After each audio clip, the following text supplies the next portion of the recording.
Students, इस lecture के अंदर हम ये देखेंगे कि हेक्साडेसिमल सिस्टम नंबरिंग क्या होता है, इसके अंदर कितने डिजिट्स हैं, बेस क्या है और इस सिस्टम से दूसरे सिस्टम के अंदर हम किस तरीके से कन्वर्ट हो सकते हैं। तो सबसे पहले हमारे पास हेक्सा डेसिमल, डेसिमल कहते हैं 10 को और हेक्सा कहते हैं 6 को। इससे मुराद ये हो गया कि ये जो है वो 16 नंबर सिस्टम होता है। जिस तरीके से ऑक्टल हम किसको कहते थे 8 को, इसी तरीके से हेक्साडेसिमल किसको कहते हैं 16 को हेक्साडेसिमल कहते हैं। अब उसकी बेस हमारे पास कितनी है 16। जिस तरीके से ऑक्टल की बेस कितनी थी 8, बाइनरी की बेस कितनी थी 2, डेसिमल की बेस कितनी है 10। On the same way hexadecimal की बेस हमारे पास कितनी है 16। ये इसकी बेस होगी। अब इसके अंदर डिजिट कौन कौन से आ गए 0 1 2 3 4 5 6 7 8 9 10 11 12 13 14 15। ये हमारे पास इसके अंदर 16 डिजिट्स इसके अंदर यानी हमारे पास आ गए। अब यहां पर एक बड़ा इंपॉर्टेंट पॉइंट है कि भाई अगर मैंने एक चूंकि 1 2 3 यहां पर भी आ रहे हैं और अगर आप देखें 1 2 3 4 5 तो यहां पर भी आ रहे हैं। मैं एक नंबर लिखता हूं फॉर एग्जांपल 8 5 2 1। ये एक मैंने एक नंबर लिखा, क्या ये डेसिमल के अंदर है या नहीं है अब मुझे तो नहीं पता चलेगा। हो सकता है कि यहाँ पर 1 2 ये लिखा हो, अब मुझे नहीं पता कि ये 1 2 इकट्ठा है या ये 1 2 ये वाला है, क्योंकि 1 2 ये भी आ रहा है, 1 2 मिक्स होकर आ रहा है और एक 1 2 ये भी आ रहा है। तो अब यहाँ पर मिक्सिंग हो जाती है तो पता नहीं चलता कि क्या ये नंबर 1 2 वाला है, ये वाला 1 2 वाला है या ये 12 लिखा हुआ है। तो इसका उन्होंने एक मतलब के सॉल्यूशन दिया कि आप इस तरह करें कि ये जो 9 के बाद के नंबर्स है ना उनको आप अल्फाबेट से इंडिकेट कर दें। यानी कि आपने क्या करना है हमेशा 10 को हमेशा क्या लिखना है A, 11 को हमेशा क्या लिखना है B, 12 को हमेशा क्या लिखना है C, 13 को हमेशा D, 14 को E और 15 को आपने हमेशा F लिखना है। तो हमेशा 9 के बाद क्या रहेगा A B C D E F, ये हमेशा नंबर लिखाएगा। अब मैं अगर 1 2 लिखा होगा नंबर के अंदर तो इट मींस दैट कि ये वाले 1 2 हैं।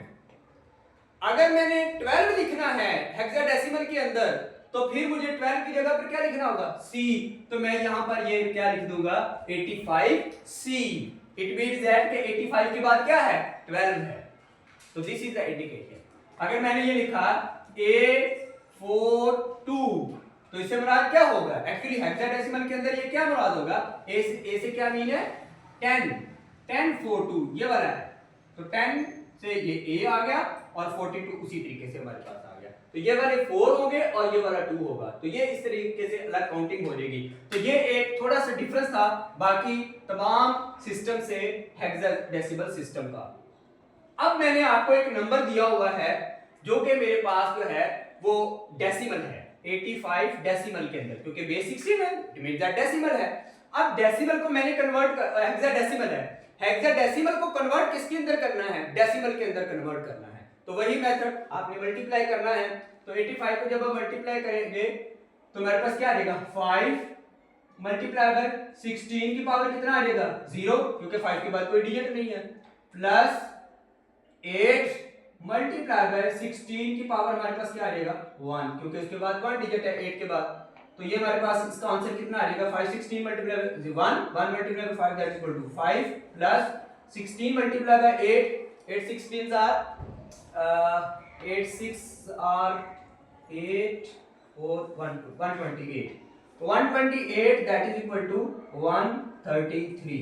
इट मींस दैट कि जो हमारे पास हेक्साडेसिमल सिस्टम के अंदर नंबर था वो एक्चुअली डेसिमल के अंदर कितना बन रहा था 133 नंबर बन रहा था। तो ये कन्वर्जन हो। अब आपको किसी सिस्टम से डेसिमल के अंदर कन्वर्जन बिल्कुल आ जानी चाहिए कि आपने किसी भी सिस्टम के अंदर से डेसिमल के अंदर कन्वर्ट करना है तो उसकी बेस से मल्टीप्लाई करते जाना है। तो ये आपके पास आंसर आ जाएगा। आपको यहाँ पर मैं इजी करवा रहा हूँ लेकिन आपको पेपर के अंदर जो है वो थोड़े से लंबे नंबर आएंगे ताकि आपको उसका जो है वो काउंटिंग अच्छे तरीके से करनी पड़े, मल्टीप्लिकेशन ठीक तरीके से हो सके।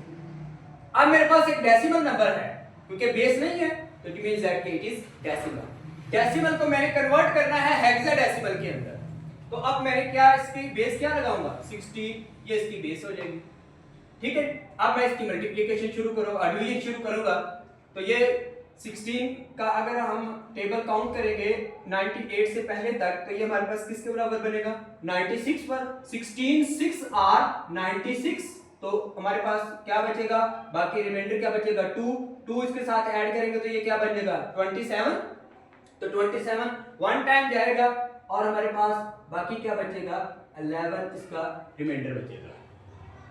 अगर आप इसकी डिवीजन करेंगे तो ये आपको अब अभी जाकर आप करेंगे तो आपको ये अंडरस्टैंड हो जाएगा कि ये 11 जो है वो इसका रिमाइंडर बचेगा। अब अभी 16 बहुत पीछे है, अभी हमें मजीद करना पड़ेगा, 16 से मजीद हम डिवाइड करेंगे तो ये हमारे पास किस पर जाएगा, 16 4 आर 64, तो वो तो ऊपर चला जाएगा तो 3 तक रहेंगे, 16 3 आर 48 और 48 61 में से 48 माइनस करेंगे तो हमारे पास बचेगा 13, तो ये हमारे पास 13 इसका क्या बचेगा रिमाइंडर बचेगा। तो अब आपको पता है कि 11 किस चीज के बराबर होता है, 11 that is equal to b, तो यहां पर आप b लिखेंगे और 13 किसके इक्वल होता है d, तो यहां पर 13 की जगह पर आप क्या लिखेंगे d। तो अब आपके पास ये नंबर क्या बन गया, रिमाइंडर लगाएं 3db, तो ये हमारे पास हेक्साडेसिमल के अंदर इसकी कन्वर्जन होगी। तो ये इंपॉर्टेंट पॉइंट था जो आपको याद रखने वाला था कि यहाँ पर आपने 10 11 12 13 14 ये वाले नंबर्स आपने ABCD के अंदर कन्वर्ट करके इस तरीके से लिख देने हैं। अगर मैं यही नंबर फॉर एग्जांपल मैं आपको एक नंबर लिख कर देता हूँ, छोटा सा आखिरी पॉइंट है, मैं एक नंबर लिख कर देता हूँ है जी A और उसके बाद मैं लगा देता हूँ 7 और उसके बाद मैं लगा देता हूँ 6, ये नंबर है जी। और ये आप डायरेक्ट देखने से भी पता चल जाएगा कि यहाँ पर A B C वगैरह आ जाएंगे तो वो हेक्साडेसिमल के ही नंबर होते हैं, क्योंकि इसके अलावा किसी और सिस्टम के अंदर वो नंबर नहीं होते। अगर आपने इसको डेसिमल के अंदर कन्वर्ट करना है, ये हेक्साडेसिमल है, इसको आपने डेसिमल के अंदर कन्वर्ट करना, तो ये आप क्या करेंगे A मल्टीप्लाई बाय, या आप जैसे आप कर रहे हैं 6 मल्टीप्लाई बाय 10 की पावर 16 की पावर 0 प्लस 7 मल्टीप्लाई बाय 16 की power 1 plus a multiply by 16 की पावर कितना आ जाएगा 2। तो यहां पर हमारे पास इसको काउंटिंग करेंगे तो ये 6 प्लस 7 6 8 6 2 1 12 प्लस, अब यहां पर आपने याद रखना है a की हमारे पास एक्चुअल वैल्यू कितनी होती है, a की वैल्यू हमारे पास कितनी होती है 10 मल्टीप्लाई बाय 16 का स्क्वायर हमारे पास किसके बराबर होगा, 16 स्क्वायर्स आर 244 सॉरी 216, 16 का स्क्वायर हमारे पास 216 होता है। तो अब आपने इसको a की वैल्यू लिख दी 10, तो 6 118 प्लस 2160, इसको मल्टीप्लाई करेंगे तो ये आ जाएगा। अब इन दोनों को ऐड अप करेंगे तो 8 7 2 2, तो ये हमारे पास डेसिमल के अंदर कन्वर्जन हो गई। तो ये बहुत इंपॉर्टेंट पॉइंट है, ये थोड़ा सा आपको गड़बड़ कर देता है कि आपने किस तरीके से हेक्साडेसिमल से दूसरे सिस्टम में जाना है, क्योंकि ABCD ये वाले अल्फाबेट्स जो है वो इसके अंदर इंक्लूड हो जाते हैं। ये चीजें आप याद रखेंगे तो आपको ये वाली कन्वर्जन जो है वो बिल्कुल इजीली हो जाएगी। अब यहाँ पर कल एक हम नेक्स्ट वीडियो के अंदर हम ये एक बनाएंगे कि हमने किस तरीके से बाइनरी लिखनी है किसी भी सिस्टम से, यानी कि किसी सिस्टम से बाइनरी के अंदर कन्वर्ट करना है, क्योंकि हमने तो एक्चुअली मशीन के साथ काम करना है और मशीन किसको अंडरस्टैंड करती है, सिर्फ और सिर्फ बाइनरी को कन्वर्ट अंडरस्टैंड करती है। जो तकरीबन 80s के कंप्यूटर थे, 1980s के 1980 के अंदर जो कंप्यूटर थे वो ऑक्टल सिस्टम के ऊपर काम करते थे, फिर उसके बाद हेक्साडेसिमल के अंदर काम करना शुरू हो गए। अब जितना भी जो कंप्यूटर सिस्टम है वो सारे के सारा बाइनरी के ऊपर वर्क करता है, तो ये बहुत ज्यादा कंप्यूटेशनल इसकी बहुत स्पीडली होती है, इस वजह से बाइनरी सिस्टम के अंदर इन सब नंबर्स को कन्वर्ट करते हैं।